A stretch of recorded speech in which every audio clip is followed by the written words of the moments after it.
المرسلين وعلى آله وصحبه أجمعين. Mari para jemaah sekalian, kita mulai pengajian tasawuf kita. Akan kita pelajari insyaallah tentang pekerjaan-pekerjaan yang pertama membuat sulit seseorang meraih mendapatkan rezeki dari Allah Subhanahu wa taala. Yang kedua adalah tentang kerjaan-kerjaan yang mempermudah seseorang untuk meraih mendapatkan rezeki dari Allah Subhanahu wa taala. Bismillahirrahmanirrahim. Rasulullah sallallahu alaihi wasallam dia bersabda bahwasanya bukanlah orang yang terbaik di antara kita semua orang yang meninggalkan dunianya untuk kepentingan akhiratnya, atau sebaliknya, bukanlah orang yang terbaik di antara kita orang yang meninggalkan akhiratnya untuk dunianya. Jadi yang dikehendaki dalam agama adalah dua-duanya seseorang itu meraih mendapatkan kebahagiaan di dunia dan di akhirat, sesuai yang kita sering mohon kepada Allah Subhanahu wa taala dengan kalimat Rabbana atina fid dunya hasanah wa fil akhirati hasanah wa qina adzabannar. Namun jangan lupa, prinsipnya adalah yang paling penting sesuai dengan firman Allah Subhanahu wa taala, wabtaghi fima ataqallahu ad-daral akhirah, dan carilah, wabtaghi fima ataqallahu ad-daral akhirah, carilah akhirat, tuntutlah akhirat. Ini poin yang pertama, dan jangan dibalik. Jadi harus seperti yang Allah ajarkan kepada kita semua, yaitu dengan giat, dengan prinsip wabtaghi fima ataqallahu ad-daral akhirah, dan carilah, tuntutlah sesuatu yang menjadi kebahagiaan kalian di negeri akhirat kelak. Tetapi wala tansa nasibaka minad dunya, jangan melupakanlah urusan dunianya. Jadi jangan dibalik, carilah dunia, tidak melupakan akhirat. Jadi prinsip yang benar, kiat yang benar sesuai dengan ajaran Allah Subhanahu wa taala adalah carilah akhirat, jangan melupakan urusan dunia. Karena bagaimana kalau bila seorang membaliknya, carilah dunia dan jangan lupakan akhirat, pasti akhiratnya akan dilupakan. Pasti hanya dunia yang dicari dan yang dituntutnya. Makanya sekali lagi, oleh para ulama sangat dianjurkan agar dalam kehidupan kita di alam dunia ini mengikuti ajaran Allah Subhanahu wa taala untuk meraih kebahagiaan dunia dan akhirat. Tadi prinsipnya adalah jangan lupa bahwasanya carilah kepentingan kebahagiaan akhirat dan jangan lupakan daripada urusan-urusan dunia. Para jamaah sekalian, yang pertama akan kita bahas adalah insyaallah kerjaan-kerjaan yang seseorang itu akan sangat sulit bahkan meraih rezeki yang halal, atau bahasa kita mendapatkan uang atau duit. Sebab pekerjaan-pekerjaan yang saya kutip dari kitab Ta'lim wa Muta'allim yang dikarang oleh Syekh Az-Zarnuji rahimahullah. Apa yang pertama? Yang pertama adalah al-kadhibu yu'tal faqr. Dusta, bohong itu yang pertama adalah dapat membuat seseorang menjadi fakir. Jadi kalau dibilang fakir berarti di bawah miskin. Kalau dibilang fakir maka berarti di bawah miskin. Apa perbedaannya fakir dengan miskin? Para ulama menjelaskan, miskin adalah seseorang itu membutuhkan sehari dicontohkan 10.000 rupiah, tetapi dia dapatkannya di bawah 10.000. Inilah yang disebut sebagai miskin. Sementara fakir adalah seseorang yang kesehariannya membutuhkan uang sehari 10.000, namun dia mendapatkannya kurang dari 5.000. Inilah yang disebut sebagai fakir.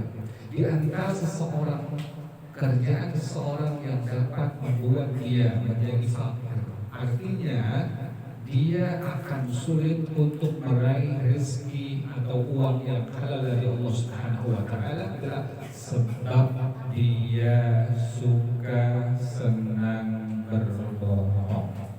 Inilah poin yang utama. Kenapa demikian?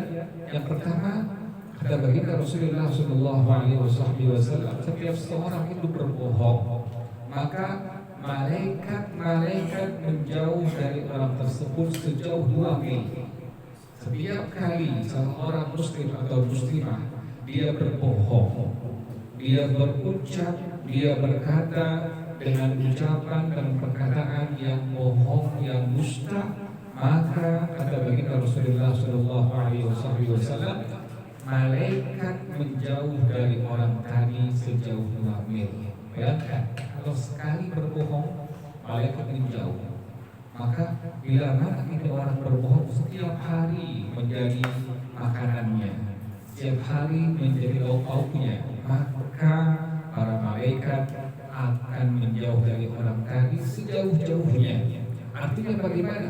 Rahmat Allah akan jauh dari orang tersebut dan mengakibatkan rezeki yang halal, uang yang halal akan susah, akan sulit untuk diraih dan didapatnya.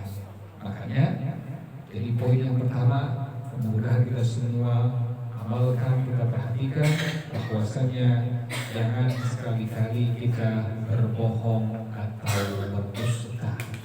Kecuali ada pengecualian dari para ulama. Berbohong dan berdusta yang diperbolehkan bagaimana? Bila kebohongan tadi, kedustaan tadi membawa kebaikan atau kemaslahatan untuk orang lain atau untuk diri kita sendiri. Contohnya misalnya ada maling misalnya. Ini maling sudah dikejar massa. Bila maling ini masuk ke rumah kita dan kita tidak berbohong, tidak ada orang yang dicari oleh massa, kita khawatir ini maling akan apa? Akan mati. Kita menyelamatkan ini maling karena dia sudah mengaku dia berbuat maling, dia mengambil seekor ayam misalnya, gara-gara dia butuh dengan uang untuk membeli misalnya beras untuk makan dirinya, untuk makan istrinya, untuk makan anaknya. Jadi kebutuhannya, bukan di luar kebutuhannya. Ini maling yang seperti ini, maka seseorang yang melindunginya akan mendapatkan pahala dari Allah Subhanahu wa taala. Lainnya, ada maling yang profesi, ada maling yang dia memang kebutuhan hidup. Jadi beda. Kalau sekarang ini bayangkan malingnya profesi. Maling motor itu profesi, maling mobil profesi. Artinya ini bukan maling yang disuruh dalam agama. Jadi kita boleh menuduh seorang bila dia berbuat tadi salah, namun manakala di sana ada kemaslahatan kebaikan untuk diri orang yang terlindungi dengan kebohongan kita, maka kebohongannya membawa kebaikan, pahala bagi orang yang melakukannya. Sekali lagi, dari poin yang pertama adalah seseorang bila melakukan tadi perbuatan dosa ini, yakni berbohong, berdusta, dapat membuat dia akan menjadi fakir, artinya susah dan sulit untuk meraih mendapatkan rezeki yang halal dari Allah Subhanahu wa taala. Yang kedua adalah para ulama mengatakan naumus subh yang berzakah. Tidur setelah subuh ini bahaya. Tidur setelah subuh ini dapat mengakibatkan seseorang itu sulit, susah mendapatkan uang yang halal dari Allah Subhanahu wa taala. Makanya orang-orang tua dulu kita setelah mereka sholat subuh berjamaah di rumah atau di musalla atau di masjid, pasti ada pekerjaan atau ada rutinitas yang mereka kerjakan keseharian setelah subuh. Misalnya mereka baca Quran, misalnya mereka membaca zikir pagi petang, misalnya mereka berolahraga. Artinya mereka tidak mau tidur ba'da subuh. Sampai salah seorang dokter mengatakan, iya, orang yang tidur setelah subuh itu dapat mengakibatkan berbagai macam penyakit yang akan datang, dia akan deritanya. Jadi sangat berbahaya. Makanya benar kata para ulama lewat hadis-hadisnya Rasulullah Shallallahu Alaihi Wasallam bahwa Nabi melarang seseorang itu untuk tidur setelah sholat fardu subuh. Kita kan enak ya, lagi hujan seperti ini ya, hujan dingin, adem itu paling enak ya. Bantalnya masih dingin, kasurnya masih dingin, gitu. Ya, makanya ulama melarang, tidak diperbolehkan. Lewat hadis-hadis Rasulullah Shallallahu Alaihi Wasallam, seseorang dilarang dalam agama untuk tidur setelah melakukan sholat fardu subuh. Kenapa demikian? Tadi bahwasanya Rasulullah Shallallahu Alaihi Wasallam telah bersabda, tidur pada subuh itu adalah dapat mewarisi kefakiran.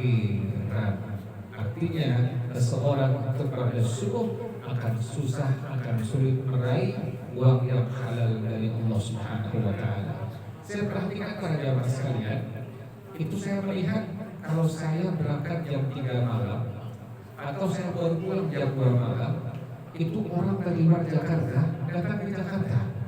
Seperti contohnya, maaf ya, tukang sayur dari luar Jakarta, itu mereka datang banyak sekali pakai mobilnya, mobil yang bak terbuka. Ya, bawa sayur, bawa buah-buahan, itu jam 2, jam setengah 2, bahkan jam 3. Mana mereka? Pasar-pasar yang ada di kota Jakarta. Subhanallah. Kemudian subuh masuk, sebagian ada yang sholat subuh dulu, kemudian baru mereka setelah itu menggelar dagangan. Subhanallah. Jadi saya lihat, oh iya benar, ternyata waktu subuh bukan waktu untuk tidur setelahnya, tetapi waktu untuk membaca Quran, berzikir, berdoa, bahkan berusaha bekerja untuk meraih rezeki yang halal, uang yang halal, anugerah yang halal dari Allah Subhanahu wa Ta'ala. Jadi yang pertama tadi yang agama larang adalah dilarang kita untuk berbohong, berdusta yang dapat mengakibatkan sulit, susah untuk mendapatkan uang yang halal. Dan kedua, tidak diperbolehkan tidur setelah sholat subuh. Mudah-mudahan kita setelahnya nanti tidak lagi tidur setelah sholat subuh ya. Karena saya perhatikan, ya betul, ya benar, ya betul, ya benar. Saya perhatikan demikian. Saya melihat, saya waktu ke Palembang, saya kalau di Jakarta atau di tempat-tempat Jawa Timur saya, orang-orang Cina, ini mereka sangat menjaga, tidak tidur setelah subuh dan setelah asar. Kalau seandainya para jamaah mau perhatikan Jakarta ini dan sekitarnya, itu orang Cina pasti kalau setelah subuh setelah asar mereka apa? Jalan-jalan mereka semua itu. Subhanallah, saya ini orang Cina semua, orang kita nggak ada ya. Orang kita kemana ini? Itu orang Cina itu kalau ada subuh mereka jalan-jalan, ada kelompoknya, ada grupnya, yang perempuan, yang laki. Sampai saya ke Jawa Timur pun sama demikian. Orang Cina itu setelah subuh dan setelah asar mereka bantahan tidur. Karena dua waktu ini dua waktu yang dilarang oleh baginda Rasulullah Shallallahu Alaihi Wasallam untuk tidur setelahnya. Kenapa demikian? Tadi setelah sholat subuh bila tidur dapat mengakibatkan fakir, sulit, susah untuk mendapatkan uang yang halal. Yang kedua, tadi tidur pada asar dapat mewarisi seseorang menjadi gila. Makanya orang-orang Cina kalau seandainya kita perhatikan, mereka setelah subuh dan asar mereka bantahan untuk tidur. Saya lihat, orang Cina kalau habis asar ini mereka pulang. Mereka pulangnya jam 5:30 menjelang maghrib baru mereka pulang. Jadi ini mudah-mudahan kita perhatikan, kita amalkan, kita jangan sampai esok harinya atau lusa kita sampai tidur pada sholat subuh atau tidur pada sholat fardu asar. Di asar setelah tidur dapat mewarisi gila. Itu. Sudah berapa sih? Sudah dua. Jadi pertama, jangan berbohong. Yang kedua, jangan tidur setelah sholat subuh. Yang ketiga, wa kathratun naumi turitul faqra. Banyak tidur. Kerjaannya tidur lagi, banyak tidur dapat mewarisi seseorang itu menyebabkan sulit untuk mendapatkan uang yang halal dari Allah Subhanahu wa taala. Maksimal ini ulama sudah membagi. Maksimal kita sehari 24 jam ini dibagi menjadi 3. 8 jam untuk beribadah kepada Allah Subhanahu wa taala. 8 jam untuk berusaha, bekerja, berbisnis. 8 jam untuk istirahat tidur. Ini maksimalnya. Maksimalnya istirahat tidur hanya 8 jam saja. Apalagi maaf ya, kalau orang tua kan biasanya tidurnya makin apa? Makin sedikit. Jadi makin tambah umur itu bukan makin banyak tidurnya, tapi makin sedikit tidurnya. Jadi orang yang banyak tidur, kata baginda Rasulullah Sallallahu Alaihi Wasallam, dapat mengakibatkan ia sulit, susah untuk mendapatkan uang yang halal dari Allah Subhanahu Wa Taala. Terutama bulan puasa ya, Ramadannya, orang kebanyakan suka bermalas-malasan.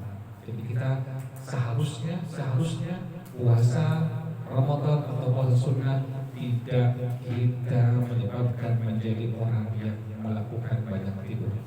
Jadi sudah 3 poinnya. Pertama, berdusta, berbohong. Yang kedua adalah tidur setelah salat subuh. Yang ketiga, banyak tidur. Yang keempat, wanaumu uryana. Yang keempat adalah tidur laki-laki, tidur keranjang badan. Bisa laki-laki. Jadi kalau laki-laki biasanya begitu, tidurnya apa? Telanjang badan. Itu sangat agama larang, tidak diperbolehkan. Orang tidur telanjang badan. Ini khusus buat laki-laki. Biasa perempuan tidak. Laki-laki bisa demikian, tidurnya itu telanjang badan. Hal inilah yang menyebabkan seseorang sulit, susah untuk mendapatkan uang yang halal dari Allah Subhanahu wa taala. Saya kalau ada teman yang suka tidurnya, kalau saya akan ngebogel ya, itu orang sakit itu suka ngebogel, kalau berat ngebogel ya, buka bajunya itu. Saya bilang jangan, kalau bisa kalau gerah pakai baju yang agak tipis. Kenapa demikian? Itu sudah dilarang oleh baginda Rasulullah Sallallahu Alaihi Wasallam. Khawatir dan pasti akan menyebabkan seseorang sulit dan susah untuk mendapatkan uang yang halal dari Allah Subhanahu Wa Taala. Kemudian yang kelima adalah wal baulu uryana, kencing dalam keadaan telanjang tidak diperbolehkan. Sampai-sampai Nabi mencontohkan, cara kencing, cara buang air besar yang Nabi contohkan bagaimana? Kaki kanan kita dirikan seperti ini, kemudian kaki kirinya dirangkakan seperti ini. Jadi seperti ini caranya. Kaki yang kanannya dirikan, kemudian dalam kondisi jongkok. Jadi kaki yang kanannya dengkulnya dinaikkan seperti ini, kemudian kaki yang dengkulnya dirangkakan seperti ini. Kalau perempuan, kaki perempuan, cara kencing. Iya, kalau mandi artinya kencingnya, untuk kencingnya. Waktu mandi kita nggak bisa. Kayaknya zaman sekarang ini orang itu kalau mandi maaf jangan panjang ya. Makanya ulama mengajarkan masuk kamar mandi jangan lupa bila kita masuk kamar mandi ada WC-nya, doanya dibaca di hati kita. Doa yang sudah seperti biasa kita amalkan, Allahumma inni a'udzubika minal khubuthi wal khaba'ith. Tambahkan lagi dengan kalimat kalimat Bismillahilladzi la ilaha illa huwa. Itu Bismillahilladzi la ilaha illa huwa. Apa tujuannya? Kalimat tadi bila kita baca akan menutup pandangan jin dan setan sehingga mereka tidak bisa melihat kepada aurat kita. Jadi sekali lagi tadi bila mandi tidak bisa. Kalau orang dulu masih pakai baju ya, masih pakai kain orang dulu. Kalau sekarang tidak bisa. Tapi kiatnya tadi diajarkan masuk kamar mandi bila ada WC-nya, hati yang berbicara dengan kalimat doa pertama tadi, Allahumma inni a'udzubika minal khubuthi wal khaba'ith. Tambahkan kalimat yang kedua tadi, Bismillahilladzi la ilaha illa huwa. Selesai mandi, kita maaf ingin buang air kecil, kita ingin kencing pakai baju atau pakai handuk minimal. Jangan sampai apa? Jangan sampai maaf buang air kecilnya dalam keadaan telanjang. Kenapa demikian? Orang yang demikian kata baginda Rasulullah SAW dapat mewarisi takdir, sulit, susah untuk mendapatkan uang yang halal dari Allah Subhanahu wa Ta'ala. Jadi kita kadang-kadang suka, ya alhamdulillah, artinya pas sudah ulama kasih tahu lewat hadis-hadisnya Rasulullah SAW kita baru alhamdulillah. Artinya nanti ada perubahan, ada perbaikan untuk akan datang. Jadi yang pertama tadi adalah berbohong, yang kedua adalah tidur pada subuh, yang ketiga banyak tidur, yang keempat tidur dalam keadaan telanjang badan, kemudian yang kelima kencing dalam keadaan telanjang.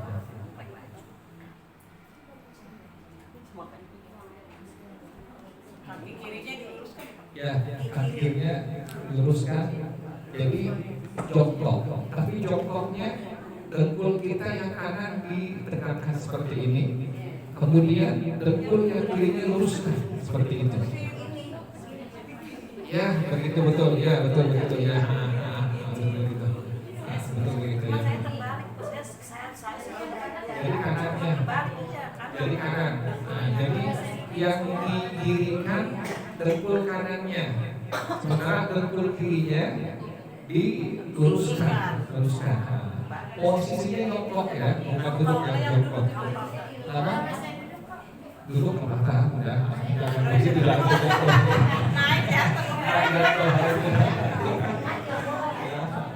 Kalau yang WC duduk sudah duduk saja, nggak usah naik ke atas WC terjatuh.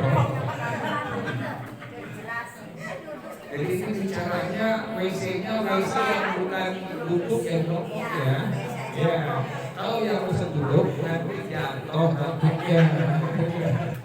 Kali sini ya.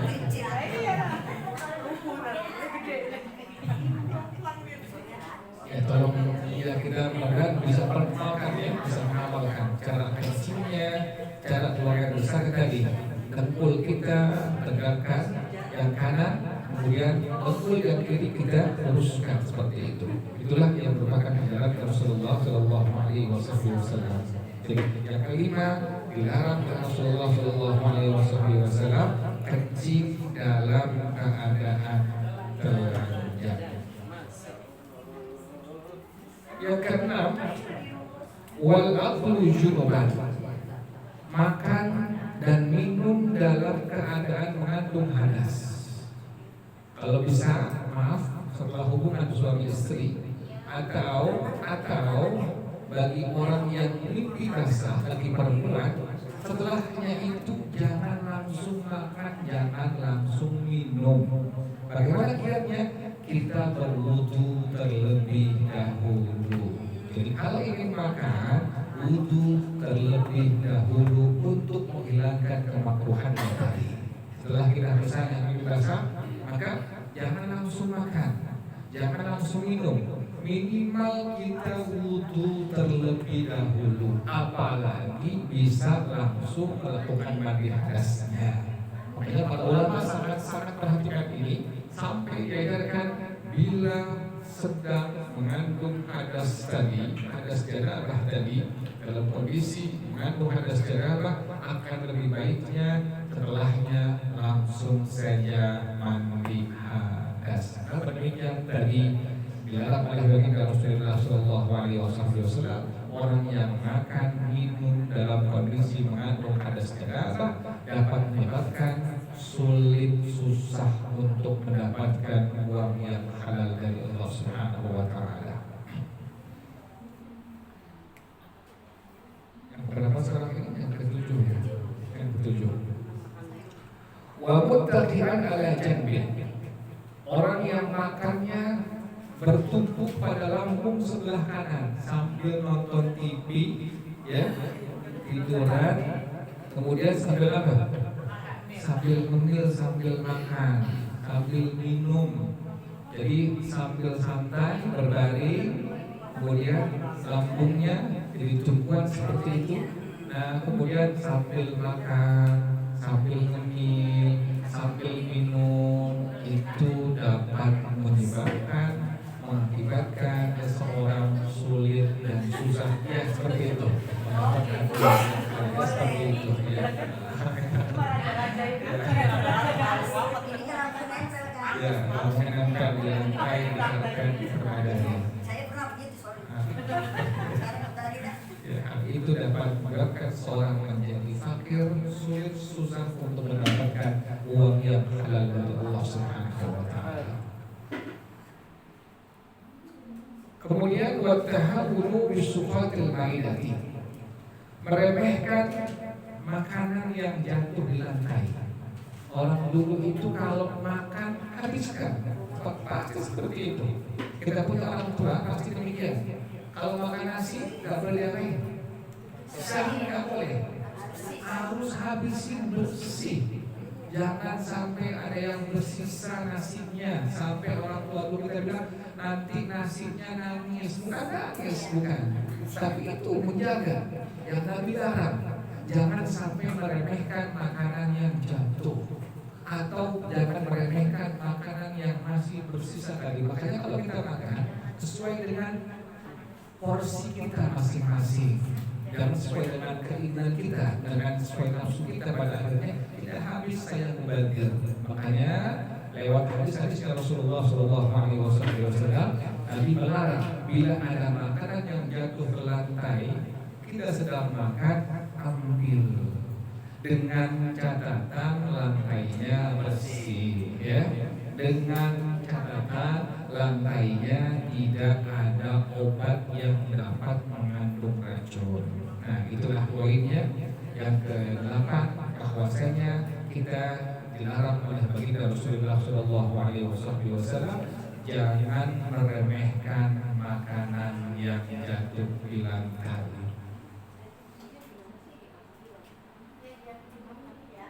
Kemudian yang ke-9 diambil, ya diambil, dimakan lagi. Selama lantainya bersih, selama lantainya tidak ada obat yang beracun. Misalnya kita habis ngepelnya pakai karbol, ngepelnya pakai bismol, bukan beracun. Kemudian nasinya jatuh, jangan dimakan, itu beracun, ya. Jadi kalau seandainya lantainya bersih dan tidak ada sesuatu yang dapat menyebabkan seseorang menjadi terganggu kesehatannya, tidak kotor lantainya, atau tidak ada karbol, tidak habis dipel dengan karbol, atau dengan obat-obat yang lainnya, maka bila ada makanan yang jatuh, segera kita pungut dan dimakan kembali. Jadi kalau makan di piring, itu lebih bagusnya adalah makanan yang di piring tadi disunnahkan untuk kita habiskan. Jadi jangan sampai ada yang kurang, ada yang tersisa. Makanya kalau kita lagi hadir tempat-tempat acara yang makan 1, 4, 5, kadang-kadang sudah ada yang ngerti sampai dihabisin itu makanannya. Ya, jadi sebenarnya bukan serakah, bukan, tapi dia khawatir nanti termasuk orang yang meremehkan makanan yang bersisa tadi. Dari berkahnya bisa, ya, tapi tadi yang paling penting tadi bahwasanya dia tidak mau meremehkan makanan yang jatuh atau yang bersisa tadi. Kemudian yang ke-9 ya. Yang ke-9 adalah wahal ukishril basari wal thawbi, seseorang itu dapat sulit untuk meraih uang yang halal dari Allah Subhanahu wa taala sebab pekerjaan membakar kulit bawang putih, bawang merah. Jadi kalau kita pengen bakar bawang putih, bawang merah, kulitnya dikupas dulu. Kulitnya jangan langsung dibakar. Biasanya kalau saya orang-orang tua itu kalau ada anak kecil yang masuk angin sudah membakar apa?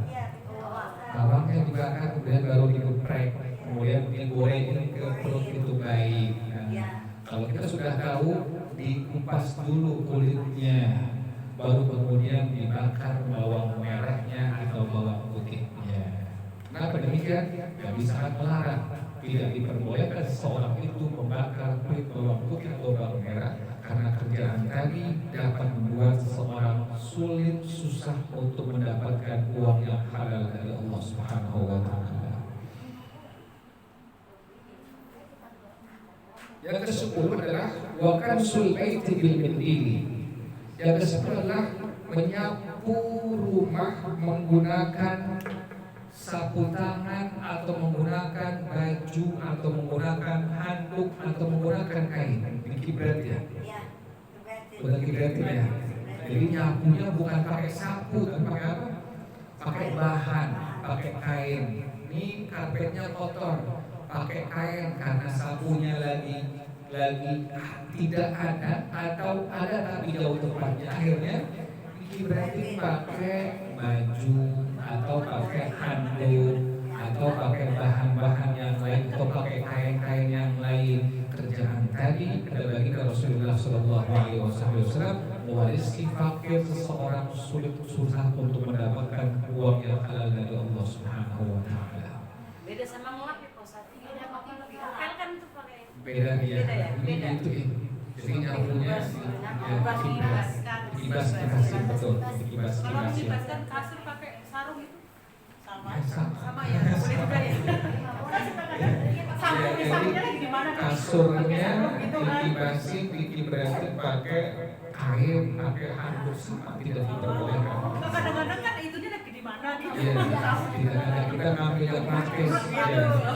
Ada misalnya karpet atau ada handuk atau ada kain-kain yang kita kibasin.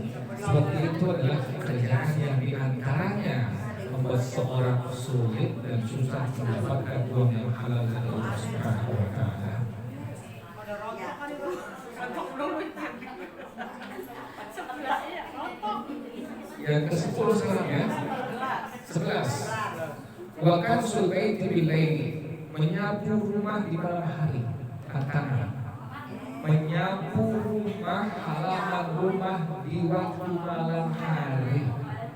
Di malam hari itu pantangan. Rumah dalam rumah atau halaman rumah tidak diperbolehkan menyapu rumah dalamnya atau bagian halamannya atau misalkan orang yang masih punya belakang rumahnya tidak diperbolehkan pada hukum agama menyapunya di waktu malam hari. Jadi kalau malam tidak diperbolehkan. Yang mempermudah sih nyapu pagi-pagi. Sebaliknya, ya bagus betul, ya boleh menganjurkan, ya.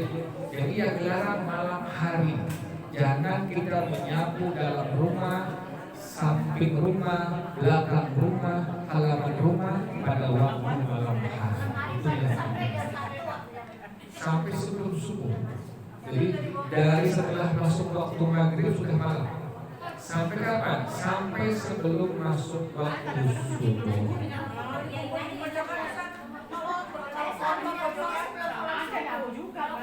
Kalau pengen nyapu setelah sholat fardu subuh, itu yang membuat mudah meraih uang yang halal dari Allah Subhanahu wa taala. Ini lain kalau kita ada acara besar.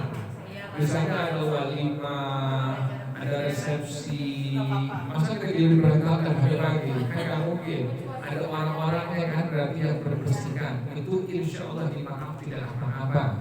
Tapi kalau menjadi keseharian menjadi rutin untuk kerjaan, kalau malam nyapu ini yang agama larang, ini yang Nabi larang. Menyapu rumah dalam rumah, samping rumah, belakang rumah, halaman rumah pada waktu malam hari membuat seseorang sulit dan susah mendapatkan meraih uang yang halal dari Allah Subhanahu wa taala. Yang berapa sekarang? Yang ke 12. Wa tarkul umama fil baiti. Jangan sampai membiarkan ada sampah di dalam rumah. Pagi ada sampah, buang ke tempat sampah depan rumah kita.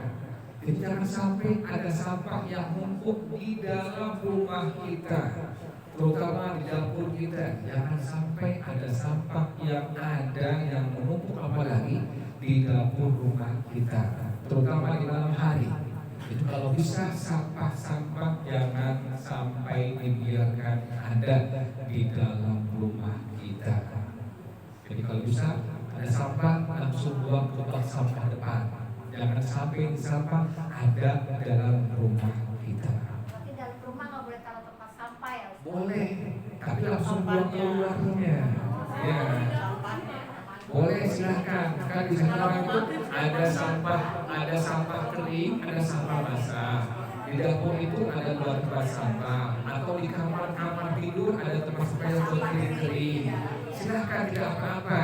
Agar bersih kita punya ruangan, tapi jangan lupa jangan sampai penuh dibiarkan, pada akhirnya menumpuk. Nah, kalau bisa ada sampah sedikit banyak langsung kita buang ke depan, keluar. Jadi buat tampung sampah yang dan kertas misalnya anak kita merawat, kan nggak mungkin ke depan. Jadi pas ada sampah sedikit ataupun ada lebih banyak, langsung segera kita buang ke tempat sampah yang ada di depan rumah kita. Jadi kalau bisa demikian, mau waktu pagi, siang, sore, apalagi malam hari, maka disunahkan jangan membiarkan sampah ada di dalam rumah kita. Sehingga para jamaah sekalian, itu ada kisahnya bahwa jin itu adalah makanannya tulang. Dan bila mana, ada tulang-tulang di dalam rumah kita, apalagi misalnya sudah banyak, maka itu sangat-sangat mengundang makhluk yang bernama jin untuk datang memakan tulang tadi. Makanya ulama lewat hadis-hadis Rasulullah SAW sangat melarang membiarkan sampah berada di dalam rumah kita, terutama di waktu malam hari. Apalagi bekas softpack ya, bekas pembalut ya. Itu kalau bisa jangan biarkan dalam rumah kita. Kalau bisa langsung dibuang ke depan. Karena demikian banyak sekali yang ulama sudah sangat jelaskan, di antaranya tadi sama, mengundang makhluk yang bernama jin di rumah kita. Jadi sekali lagi tadi poin yang ke-12, agama melarang, para ulama melarang bahwasanya tidak diperbolehkan kita untuk membiarkan sampah berada di dalam rumah kita.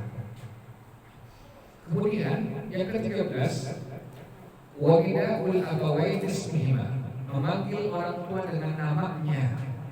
Makanya si suami itu mendidik anaknya, bukan si ayah memanggil si suami manggil istrinya ibu, atau si suami manggil istrinya mama atau mami atau umi, bukan. Tapi dalam rangka mendidik, mengajarkan putra putrinya agar memanggil orang tuanya dengan panggilan ibu, dengan panggilan mama, dengan panggilan bunda, dengan panggilan umi, dengan panggilan umah.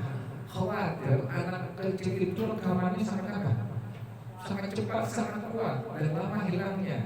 Bila contohnya misalnya ada seorang suami manggil nama istrinya namanya Yanti, Saban Sari setiap hari dipanggil Yanti.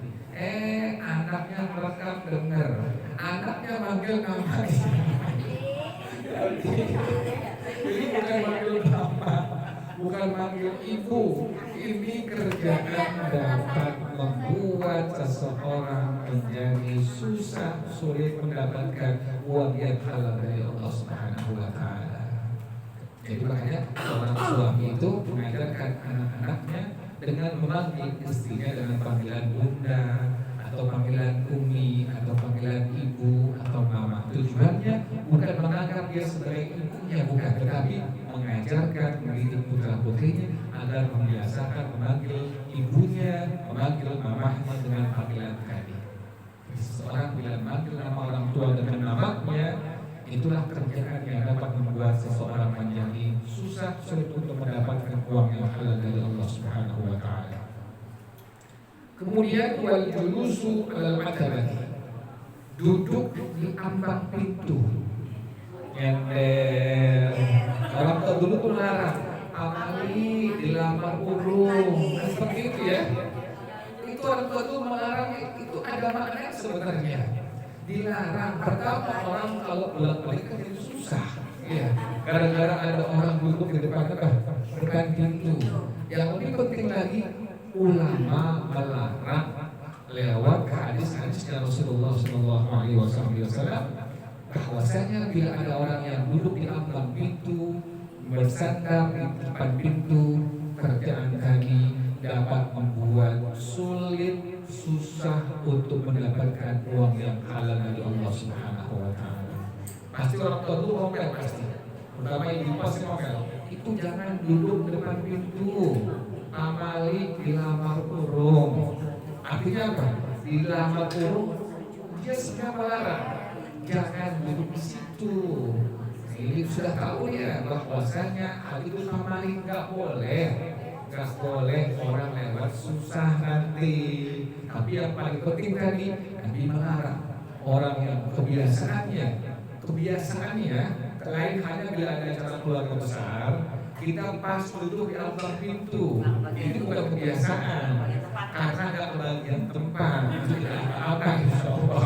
Jangan sampai kita sampai akhirnya maksudnya pengajian misalnya, ya pengajian misalnya, atau acara keluarga besar misalnya, kita tidak duduk kecuali hanya di ambang itu, tidak apa-apa insya Allah. Ini yang sudah menjadi kebiasaan ini orang, kebiasaannya demen suka dia duduknya di ambang pintu. Hal itu dapat membuat dia sulit dan susah mendapatkan uang yang halal dari Allah Subhanahu wa taala. Yang berapa sekarang? Yang ke-15, wat-tawaddu'u fil mabrazi, melakukan wudu sebelahnya ada WC. Kamar mandi kalau bisa dengan tempat wudu dipisah. Jadi jangan kamar mandi plus tempat wudu. Boleh, itu namanya adalah mensiasati. Jadi dihordengin, dipisah ya. Seperti orang-orang sekarang ini kan kamar mandi seperti itu. Ada kamar mandinya untuk mandi, juga ada toiletnya, dipisah dengan horden misalnya, tidak apa-apa. Yang penting tidak menjadi satu antara tempat wudhu dengan WC atau toilet yang ada. Dapat dilihat Nabi melarang. Nabi melarang hadis-hadisnya Rasulullah SAW bila bersabda, bila ada orang yang melakukan tadi maka membuat sulit, susah mendapatkan uang yang halal dari Allah Subhanahu wa taala. Kalau kamar mandinya bisa kamar mandi sama toilet Kenapa? kecil gitu kan, makin singkat makin kita nggak muat gitu gimana? Iya, kalau sudah demikian sudah pasang saja. Ya, udah bisa ini. Udah ya Allah, maafin ya Allah ini. Bukannya sengaja, tapi karena keadaan ya Allah. Jadi kita mengadu kepada Allah, ya Allah maafin ya Allah. Bukan sengaja ya Allah, tapi keadaan seperti ini. Jadi kan dipaksakan, sekarang ini kecil nanti ya. Tidak apa-apa. Jadi ini bicara yang space-nya kan. Space-nya cukup, minimal cukup, bukan besar. Space-nya bila dipisahkan tadi pakai hordeng, pakai tirai misalnya, masih ada space yang cukup. Lebih bagusnya antara tempat wudhu dengan toilet kakus tadi dipisah. Yang keberapa sekarang? 16. Waktunya atau thawbnya ala badanihi, menjahit baju di atas badannya. Baju kalau ada yang kancingnya terlepas, ada yang bolong, ada yang sobek. Ini dijahit, jangan dijahit masih dikenakan, masih dipakai bajunya. Ketusuk Kadang kan bawaannya pernah berarti. Kemudian adalah yang berapa sekarang? 17. Watar kubaitul ankabut fil baiti. Membiarkan sarang laba-laba, sarang bonggok ya. Kita bilang apa sih namanya?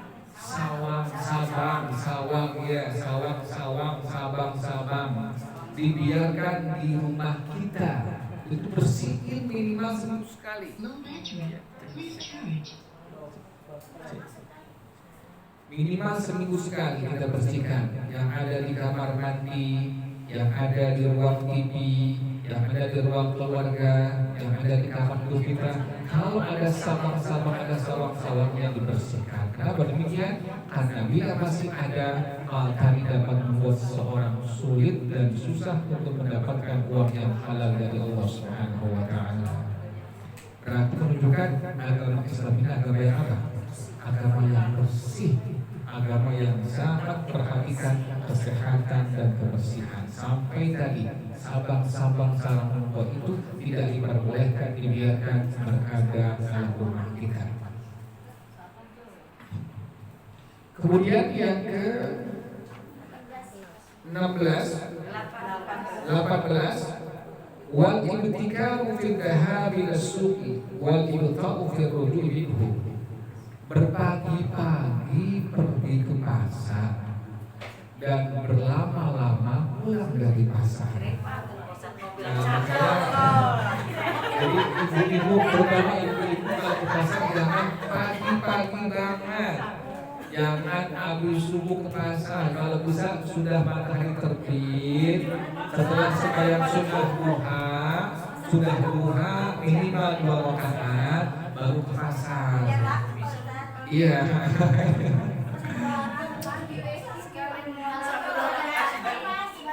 Iya, jangan sampai terlalu pagi. Jangan barang-barang sayur sudah keluar. Sampai pulang dari masjid Ustaz, kan sholatnya ke masjid, ke pasar sekali. Jadi kalau misal itu ke pasarnya adalah setelah sudah sholat sunnah duha. Sekarang jam 6:30 sudah masuk waktu duha. Setelah sholat sunnah duha minimal 2 rakaat ke pasar kita berangkat. Jadi jangan berpagi-pagi. Kalau sudah di pasar jangan lama pulangnya. Jangan lama pulangnya.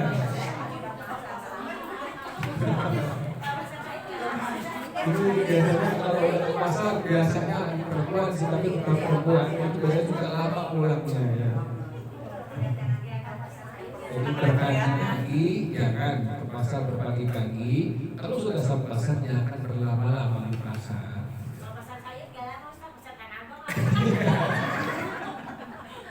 Jangan nambah.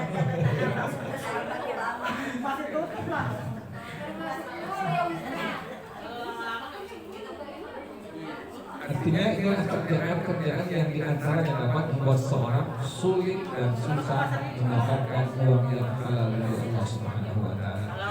Pas saya perhatikan hal ini, saya sampaikan hal ini pada ibu. Ibu gimana? Ke pasarnya setelah sholat sunnah duha.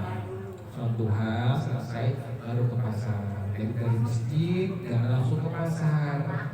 Kita sembahyang isyraq dulu, nuruin, kemudian baca Quran, baca zikir pagi petang, baca selawat. Selesai sudah masuk duha, waktu duha kita kerjakan minimal 2 rakaat baru pergi ke pasar. Kemudian yang berapa sekarang? Yang ke-19 wa du'a usyar al-waladi. Mendoakan yang buruk-buruk kepada anak-anak kita. Nggak boleh, maaf ya, misalnya tolol, misalnya begitu ya, goblok, misalnya begitu kalimatnya, atau menyebutkan maaf kalimat binatang. Anak itu tidak diperbolehkan pada hukum agama. Jadi seorang tua, ayah ibu, bapak ibu bila mendoakan hal-hal yang buruk kepada anaknya, maka hal itu, kerjaan itu dapat membuat sulit dan susah dia untuk meraih uang yang halal dari Allah Subhanahu wa taala. Kita nggak boleh. Kita makanya kalau orang tua kita, mereka kalau lagi marah ke anaknya sambil nyubit bilangnya Allah yahdik, atau biar pinter, biar soleh, biar kaya, seperti itu. Artinya didoakan yang baik-baik, tidak keluar dari orang tua. Karena demikian doa orang tua kepada anaknya seperti doa seorang nabi pada umatnya, sangat diijabah oleh Allah Subhanahu wa taala. Karena kita kalau bisa seperti itu, emosi boleh, tapi langsung keluar kalimat-kalimat doa yang apa? Yang baik-baik pada anak-anak kita. Allah yahdi, pinter, soleh, solehah, kaya, selamat dunia akhirat, seperti itu. Ya. Sambil ngomel kan. Tapi kalimat-kalimat yang bagus yang ada memerintahkan. Bila ada seorang tua yang mendoakan anaknya dengan doa-doa yang buruk, maka bagi Rasulullah SAW, hal itu dapat membuat sulit, susah mendapatkan meraih uang yang halal dari Allah Subhanahu wa taala. Kemudian yang terakhir 20 wa ifraqus siraji bin nafasi, tiup lilin, matiinnya dengan napas. Ulang tahun, makanya ulama kita melarang. Silahkan beli kue ulang tahun, tapi jangan pakai apa? Lilin. Corona juga, Pak. Iya, adalah request ya. Request, ayo harapannya apa? Sudah berdoa, itu lilinnya. Itu meniup lilin, kata para ulama lewat hadis-hadis Rasulullah SAW, di antara pekerjaan yang membuat sulit, susah seseorang mendapatkan meraih uang yang halal dari Allah Subhanahu wa taala. Jadi silahkan beli kue ulang tahun, tapi jangan pakai lilinnya. Kalau itu kalau minum obat nyamuk Obat nyamuk sama jangan ditiup. Sudah bakar obat nyamuknya, jangan ditiup, biar kibasin aja untuk nafas kita. Sama seperti itu.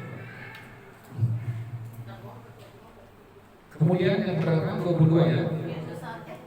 21. Watak takhmil awani, tidak diperbolehkan kita membiarkan bejana dalam kondisi terbuka. Gelas yang di rumah kita ditutup, panci, pokoknya bejana yang di rumah kita jangan dibiarkan terbuka, nabrak, ditutup. Kenapa demikian? Kata baginda Rasulullah SAW, ada turunnya balak-balak dari Allah Subhanahu wa taala setiap malamnya. Jadi kita kalau sudah masuk malam, perhatikan ini gelas, panci atau bejana yang lainnya, adakah yang masih terbuka? Kalau masih ada, tutupi wadah itu semua. Kenapa demikian? Dilarang oleh baginda Rasulullah SAW. Bila ada bejana, bila ada gelas yang belum ditutup di waktu malam hari apalagi, maka dapat membuat seorang sulit dan susah meraih mendapatkan uang yang halal dari Allah Subhanahu wa taala. Yang ke-22 adalah uang. Kenapa? Sama, bejana tutupin ya. Jadi ember yang di kamar itu tutupin. Minimal kita pakai kayu, sebatang kayu. Minimal itu. Jadi kayu tutupin di pinggirnya, taruh kayu di pinggirnya, di atasnya tuh. Itu minimal tuh. Itu minimal ya. Minimal. Ya, minimal ada sepotong kayu yang taruh di atasnya gitu tuh. Untuk menandakan kita menutup bak tadi. Minimal itu. Jadi pakai kayu minimal, ya pakai tampah boleh, atau pakai kayu punya kayu tanah ya. Yang menyediakan penggunaan. Tapi kalau airnya penuh, bagaimana Pak? Iya sama. Kalau bisa bikin ke atasnya ya.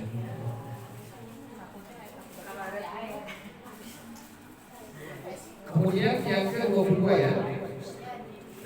Wal insyatu bi mushtil munkasir, menyisir dengan sisir yang sudah patah giginya.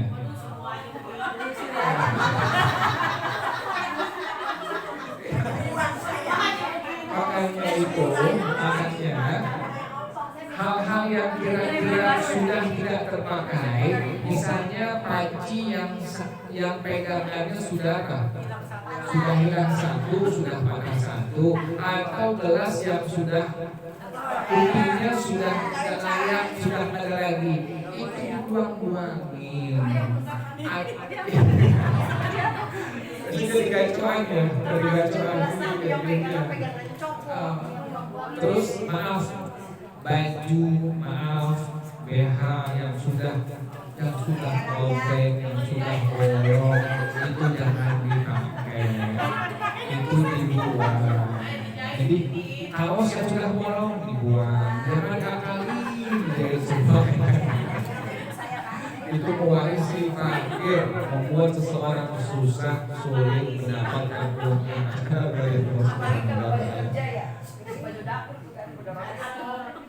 Ya, harus pakai yang bagus, bukan baru, bukan yang bagus, yang jangan ada bolong-bolongnya. Iya. Anak kata maksud sudah nggak boleh. Sisanya yang sudah patah giginya dibuang itu. Ya, daster robek, baju robek itu dibuang. Ya kalau sudah robeknya udah nggak usah. Jangan di keluar jalur. Kalau masih bisa dijahit yang dilihatnya masih enak, nggak apa-apa. Misalnya maaf di bagian ketiaknya robek sedikit, kita jahit boleh. Tapi kalau sudah panjang, Udah rapuh. ya lap, mendingan jadi lap. Ya, jadi baju yang sudah tidak layak pakai, yang sudah bolong-bolong, akan lebih bagusnya jadi lap saja. Atau jadi toko, kalau orang dulu bilang jadi lap, jadi untuk lap hal-hal yang memang kira-kira kotor kita lakukan itu tidak apa-apa. Jadi semua baju dalam, baju luar yang sudah tidak layak pakai itu pada agama dilarang untuk kita pakai kembali dan mesti kita buang. Kenapa demikian? Tadi dapat menyebabkan seorang sulit dan susah mendapatkan uang yang halal dari Allah Subhanahu wa Ta'ala.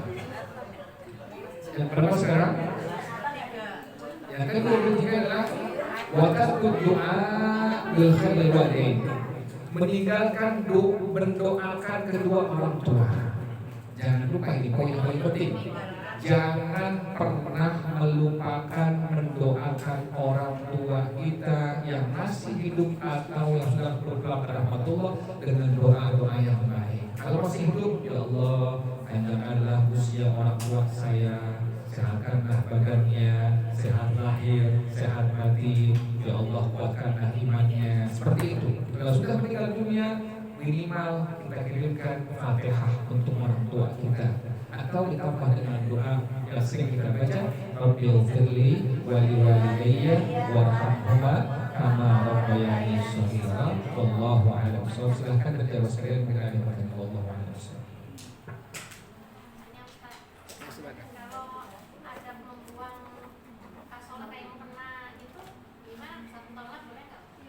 Iya.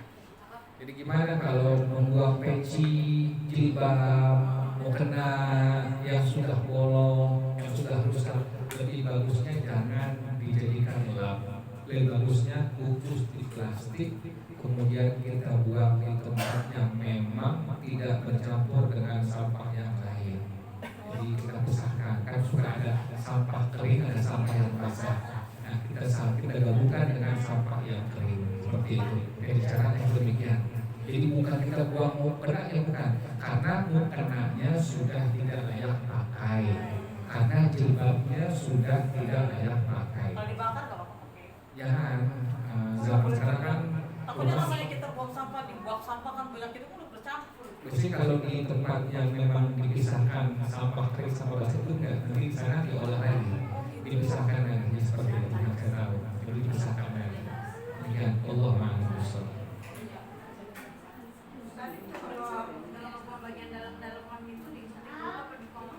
Iya, bagusnya digunting-gunting dulu. Ya, jangan langsung dibuang. Aku nanti. Ya, digunting dulu. Digunting dulu.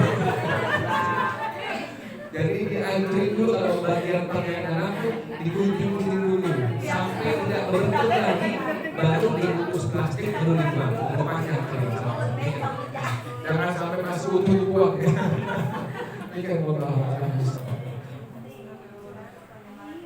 Itu pakai yang menyapu rumah dalam hari. Kan gimana kalau anak-anak aja kan sampai nyebut dan malu pakai mandi itu sampah kan mandi banyak masih kan masa ya kita nggak disapu itu gimana? Iya. Setiap hari kan kosan. Jadi artinya lebih bagusnya siapkan tempat sampah, dan sebagai guru kita bilangkan, kita kasih informasi ke anak didik kita, anak-anak tolong nanti kalau membuang sampah ini ada tempat sampahnya, didik mereka semua sambil mendidik mereka semua. Ini ada plastiknya, di sini buangnya anaknya, jangan sampai nanti pada akhirnya berkelanjutan. Jadi seorang guru maka dia wajib mendidik putra putri didiknya itu dengan cara tadi. Anak-anak tolong nanti kalau ada sampah, pautan, sampah makanan, minuman, taruh di sini ya, jangan sembarangan buangnya ya. Tujuannya apa? Pertama mendidik mereka semua. Yang kedua agar kita Allah jauhkan dari tadi sulit, susah mendapatkan meraih uang yang halal dari Allah Subhanahu Wa Taala. Jadi harus seperti jangan sampai pada akhirnya jadi kebiasaan. Setiap malam kita nyapu rumah kita, selesai pengajian nyapu rumah kita, itu menjadi kebiasaan namanya. Jadi tadi bagusnya kita didik anak-anak didik tadi dengan tadi penyampaian yang bagus. Anak-anak tolong nanti sampahnya dibuang di plastik ini. Allah a'lam bishawab.